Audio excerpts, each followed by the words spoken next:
what we have here is rather heavy metal rod. Something kind of pointy on the end here and some grooves as well. So what do you think this is? I think this is for Texas ice fishing. It's an auger for the dead of winter in Texas during the terrible blizzards, and you just drill through the ice and make a hole so you can fish. Yeah. Is it hand operated? Hand operated. Okay, It's maybe you can just drop it a little bit and it can go through the little ice. You could probably drop it. So much to your point, I think it's something similar to that, but like, this is just the weirdest looking post hole digger I've ever seen. Or you could ski with it. You're gonna kill our arm workout. Yes. So I believe that this one is used by the Department of Corrections for those particular inmates that might not have been behaving as much. So when they're out on the highways picking up, trash, they're only allowed to get a certain amount, and it's a lot heavier, so they get a little workout into it.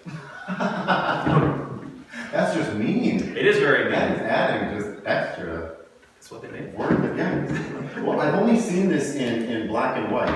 I'm surprised that this is actually here. This is a relic from the old NFL days. Like nowadays, on the field, to when they're calculating the downs and they're going, getting an estimate for that. Well, this is an old school one. They put it in the ground and you twist it in. You were kind of right there, and then you just stay there. It tear up the field. They really could only use They're tripping one in the field. holes. More Breaking dangerous. their ankle. No, clearly all of those were close, but wrong. Yeah, so this is a 4-foot galvanized anchor.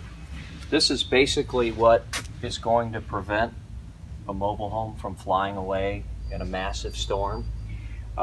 These are typically, and a lot of it's going to depend on the local coding as to how many of these are required and how far apart they have to be.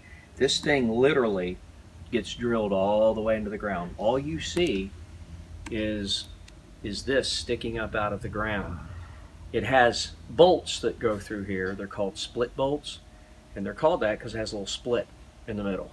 And it's going to have a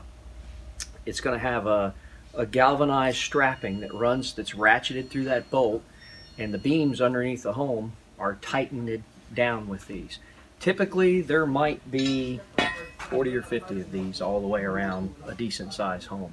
And that's what is going to hold it down and prevent it from flying away in a big hurricane or a big storm. Now, comparatively, this would be more of what you might use on the shed in your backyard. This is actually considered a double helix because it has two of these anchoring parts on the end of it, but it's the same principle. It winds down into the ground. All that sticks up is this, and it wraps around the beams on the bottom of the structure to hold it in place.